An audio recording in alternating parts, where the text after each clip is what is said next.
안녕하세요. 저는 결혼한 지 2년 된 30대 초반의 여성입니다.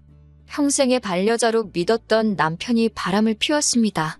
남편을 용서할까도 생각했는데 시어머니가 오히려 제 탓을 하시네요. 어이가 없고 쪽팔려서 친구들한테도 못한 이야기 여기서 풀어보겠습니다. 저와 남편은 대학교 캠퍼스 커플로 만났습니다. 남편이 적극적으로 다가와서 사귀게 되었어요.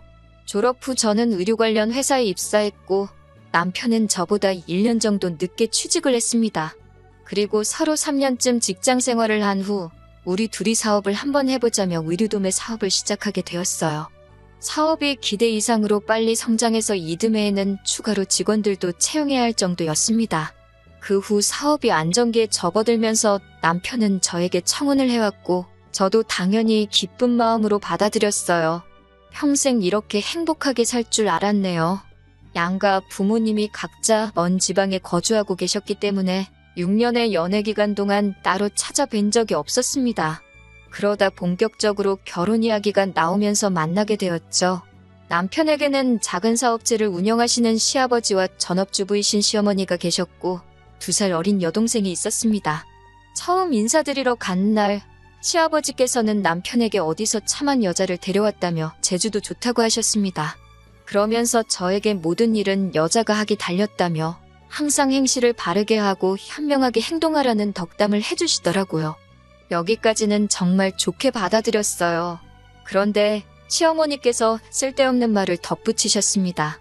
세상이 아무리 뒤집어지고 엎어져도 남자가 벌어오는 돈으로 사는 한 남자가 하늘이고 여자가 땅이니 마음에 안 드는 일이 있어도 그러려니 하라고 하시더군요. 저는 속으로 당신도 딸이 있으면서 어떻게 저런 소리를 아무렇지 않게 하시나 싶었습니다. 제가 시어머니께 저도 돈 벌어요 하고 애교 있게 말씀드렸더니 네가 벌어봤자 얼마나 버냐고 그러시더라고요. 뭔가 잘못 알고 계신 것 같아서 남편이랑 저랑 같이 일한다고 말씀드렸어요. 제 말을 듣고는 시어머니께선 남편이 하는 일을 아내가 돕는 건 당연한 거라고 그러시더군요. 곧 남편이 일 이야기는 그만하자며 대화 주제를 돌렸습니다.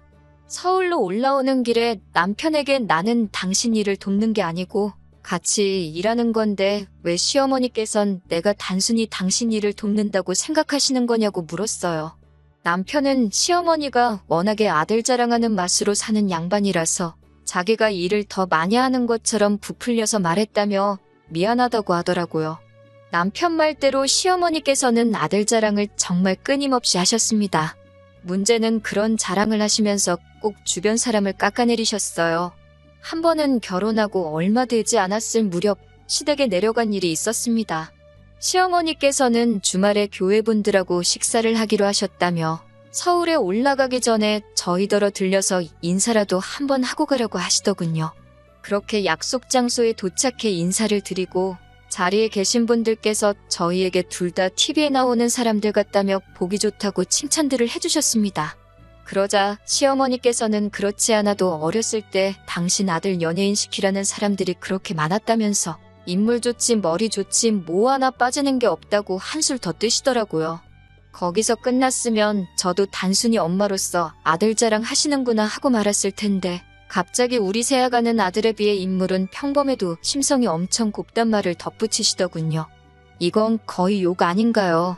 자리에서 표정 관리 안 돼서 엄청나게 고생했습니다. 뿐만 아니라 결혼하고 1년쯤 지난 언젠가 신우가 저희 집에 온 적이 있어요. 신우는 시부모님이랑 지방에서 사는데 그날은 서울에 볼 일이 있다며 하룻밤 재워달라고 하더라고요. 생각보다 신우가 일찍 집에 왔는데 막상 셋이 있으니 어색해서 술자리를 갖게 되었습니다. 그런데 그날따라 남편이 제일 먼저 취해서 자러 들어가고 신우랑 저랑 둘이 남게 되었어요. 신우도 이미 취할 만큼 취한 상태였는데 저더러 자꾸 쪽쪽아 이렇게 저를 부르더라고요. 도대체 쪽쪽이가 뭐냐고 왜 저를 그렇게 부르냐고 물으니 아들 등골 빼먹고 산다고 시어머니가 저 없는 데선 저를 쪽쪽이라고 부르신다더군요. 그 이야기를 끝으로 신우는 잠들어 버렸지만 저는 억울한 마음에 밤잠을 이룰 수가 없었습니다. 다음 날 시어머니한테 전화해서 저를 아들 등골 빼먹는다고 쪽쪽이로 부르셨냐고 따지니 당황한 시어머니가 어디서 들었냐고 그러시더군요. 그러면서 하신다는 말씀이 그냥 웃자고 농담처럼 한 말이라고 완전 틀린 말도 아니지 않냐고 하시더군요. 사실 일전에 남동생이 가게를 얻는데 2천만 원만 빌려달라고 해서 제가 빌려준 일이 있거든요.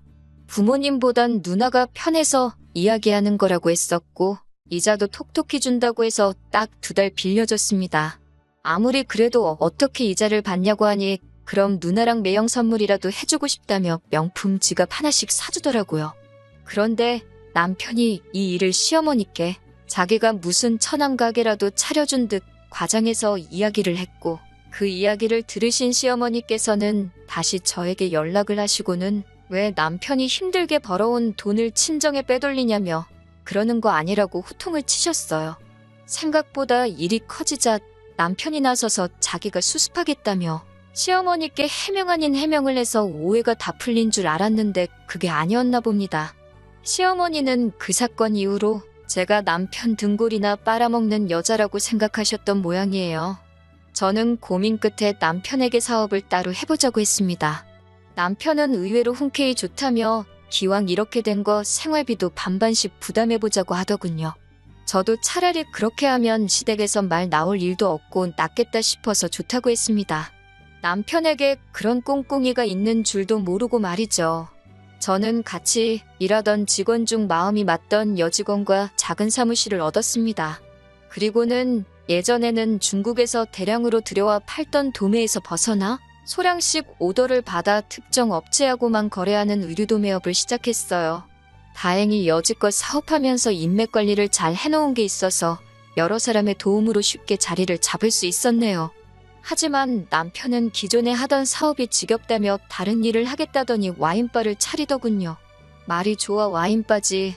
누가 봐도 이해 안 가는 위치에 매장도 작아서 누가 올까 싶었습니다. 그럼에도 불구하고 제가 아무 말도 하지 않았던 건 제가 남편 사업에 대해서 이러쿵저러쿵 말하기 시작하면 남편도 똑같이 제 사업에 다시 간섭할 것 같았거든요. 그렇게 각자 사업을 시작한 지 한 3개월 정도 지났을 무렵입니다. 연애할 때부터 남편은 핸드폰을 잘 들고 다니지 않아 무척이나 속을 썩였던 사람이에요. 그런 사람이 언젠가부터 손에서 핸드폰을 내려놓지 않고 잠금까지 설정해 놓았더군요. 그뿐만 아니라 새치가 워낙 많아서 제가 항상 염색 좀 하라고 노래를 불렀거든요.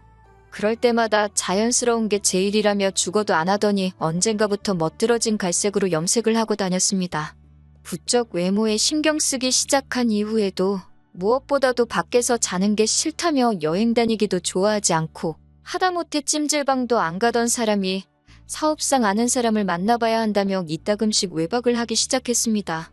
제 친한 친구에게 털어놓으니 혹시 제 남편이 바람피는 거 아니냐고 하더라고요.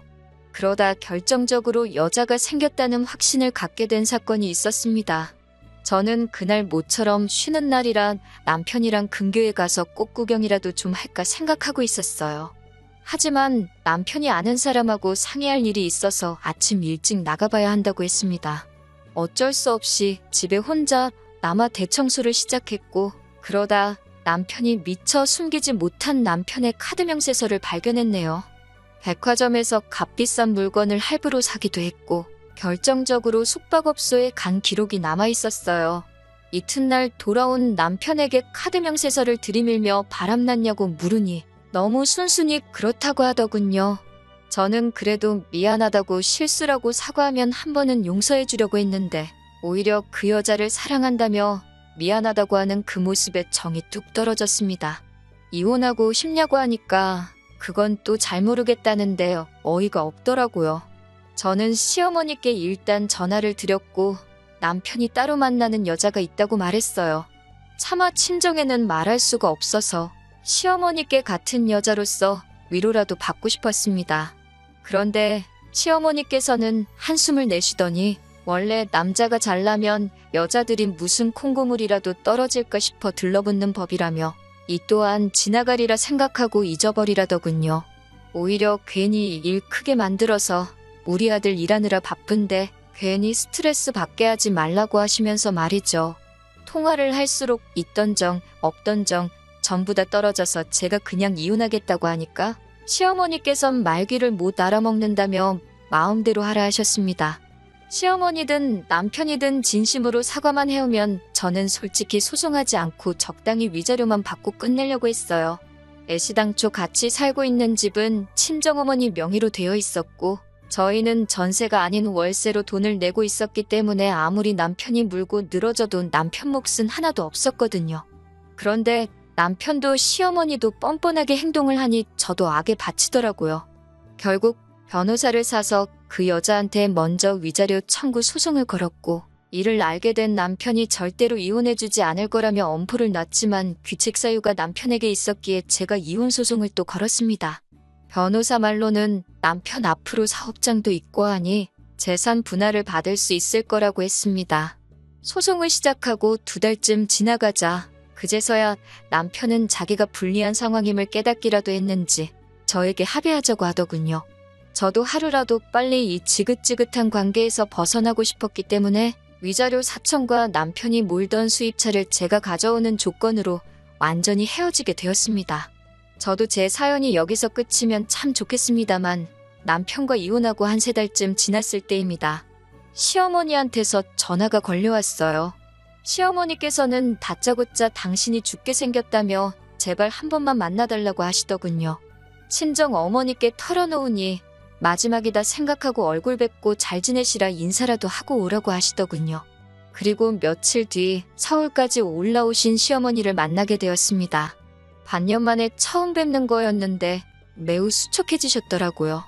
건강하시냐 물으니 갑자기 닭똥 같은 눈물을 뚝뚝 흘리시면서 시아버지가 바람이 났다고 하십니다. 시아버지가 말수가 없으시긴 해도 그러실 분 같지는 않았는데 참 별일이다 싶더군요.